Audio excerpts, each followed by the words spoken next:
শিলচরে বিহারের মুখ্যমন্ত্রী নীতিশ কুমার, রাজ্যের মুখ্যমন্ত্রী ডক্টর হিমন্ত বিশ্ব শর্মা ও জলসম্পদ মন্ত্রী পীযূষ হাজারিকার কুশপুতুল পোড়ালো যুব কংগ্রেস।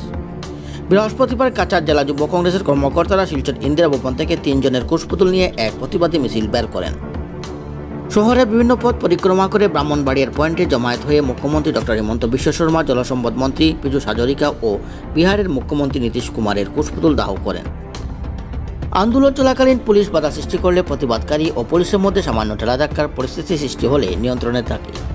সংবাদ মাধ্যমের সঙ্গে কথা বলতে গিয়ে যুব কংগ্রেসের কর্মকর্তারা বলেন, 2024 ও 25-এর অর্থ বছরের বাজেটে কেন্দ্রীয় অর্থমন্ত্রী নির্মলা সীতারামন বিহার ও অন্ধ্রপ্রদেশের জন্য স্পেশাল প্যাকেজ ঘোষণা করেছেন। কিন্তু 2022 সালের ভয়াবহ বন্যায় অনেকের বাড়িঘর ও কৃষিজমি নষ্ট হওয়ার পাশাপাশি অনেকের প্রাণহানি ঘটলেও বিগত 2 বছরের মাথায় সরকার শিলচরের কোনো ক্ষয়ক্ষতি প্রদান করেনি। একইভাবে এবছরও বন্যায় ব্যাপক ক্ষতিগ্রস্ত হয়েছেন সাধারণ মানুষ, ঘটেছে প্রাণহানিও, অথচ নির্মলার বাজেটে অসমের স্থান নেই। এক্ষেত্রে অসমের মুখ্যমন্ত্রী ডক্টর হিমন্ত বিশ্ব শর্মা একজন ব্যর্থ মুখ্যমন্ত্রী তকমা চেটে দেন তারা। এছাড়াও তারাপুর শিববাড়ি রোডে করিডোর নির্মাণের কাজ শুরু না হওয়ায় জলসম্পদ মন্ত্রী পীযূষ হাজারিকার কুশপুতুল দাহ করা হয়। এদিন বিহারের মুখ্যমন্ত্রী নীতিশ কুমারের কুশপুতুল দাহ করে তীব্র আক্রমণ করেন যুব কংগ্রেস নেতারা। বুধবার বিহারের আন্দোলনে যুব কংগ্রেসের সর্বভারতীয় সভাপতি শ্রীনিবাস বিবিকে বিহার পুলিশ যেভাবে গুরুতরভাবে আহত করেছে, এর প্রতিবাদে বিহারের মুখ্যমন্ত্রী নীতিশ কুমারের কুশপুতুল জ্বালিয়ে তীব্র ক্ষোভ প্রকাশ করেছেন।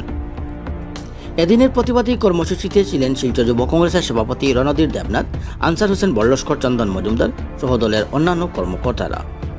শিলচর থেকে বিশ্বজিৎ আচার্যের রিপোর্ট। আমরা 3টে কুশপুতুল দাহ করি আজকে। প্রথম কুশপুতুল মাননীয় মুখ্যমন্ত্রী হিমন্ত বিশ্ব শর্মা এবং জলসম্পদ মন্ত্রী পীযূষ হাজারিকা ডাঙরিয়া মহাশয়।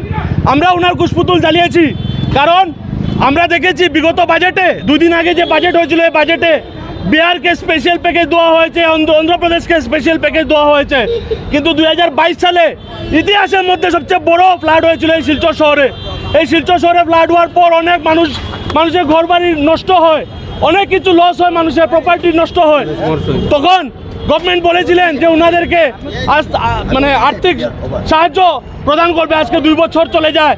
আজকে সেই 2 বছর পর 2024 আমরা ঘন 2বার দেখতে পাই আমরা আসামে আমরা ফ্লাড।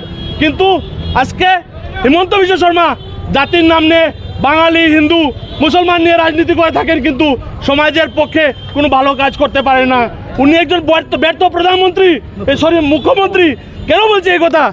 উনি আজকে বিহারের মতো জেডিইউ যে দল, সহযোগী দল কেন্দ্র সরকারে বিজেপির সঙ্গে, তারা স্পেশাল প্যাকেজ পায়, কিন্তু হিমন্ত বিশ্ব শর্মার সরকার থাকা সত্ত্বেও জনগণের স্বার্থে স্পেশাল প্যাকেজ আসামের জন্য আনতে পারেনি। আমরা ধিক্কার জানাই পীযূষ হাজারিকা জলসম্পদ মন্ত্রীকে। উনি এই শিববাড়ি রোডের বাঁধের কাজ নিয়ে কি একটা ব্রিজ বানাবে, করিডোর বানাবে বলেছিলেন। উনি বলেছিলেন যে আমি আজকে এসে বলে যাচ্ছি 10 দিনের মধ্যে করিডোরের কাজ শুরু হবে। উনার এই বক্তব্যর 10 দিন না, উনার বক্তব্যর পর 10 দিন তো দূরের কথা, উনি আরও 10 দিন ভিজিট করে নিয়েছে বরাকবেলিতে, কিন্তু এখন পর্যন্ত কাজ ধরা হয়নি। বাঙালিদেরকে নিয়ে ছিনিমিনি আর খেলা যে চলছে এই বিজেপি সরকারের, অতি সত্বর শিলচর, গোটা বরাকবেলি, গোটা আসামের মানুষ এটা সঠিক জবাব দেবে। নীতিশ কুমারের আমরা কুশপুতুল দাহ করেছি। আমরা গতকালকে দেখেছি, গতকালকে ইউথ কংগ্রেসে যে আন্দোলন করেছিল বিহারের পুলিশ আমাদের মাননীয় প্রেসিডেন্ট, আমাদের All India Youth Congress President Srinivas বিবিজিকে গুরুতরভাবে আহত করেছে। নীতিশ কুমারকে বলতে চাই, উনার এই গুন্ডামি বেশি দিন আর চলবে না। পাল্টু রামের পাতলুন আস্তে আস্তে সবার সামনে খুলবে। আগামী 25-এর নির্বাচনে বিহারে এই পাল্টু রামকে তার পাতলুন খুলে সরকার থেকে ছিনে বেড়াবে বিহারের জনতা। জিলা যুৱ কংগ্ৰেছৰ সকলে মিলি আমি ৰাস্তাত ওলাইছোঁ, আমি কুশপুতলিকা দাহ কৰিছোঁ।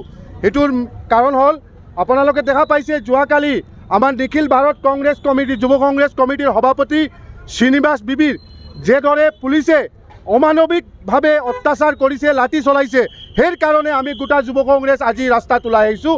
সেইটোৰ কাৰণে আমি প্ৰটেষ্ট কৰিছোঁ। আৰু অসমৰ মুখ্যমন্ত্ৰী হিমন্ত বিশ্ব শৰ্মা আৰু অসমৰ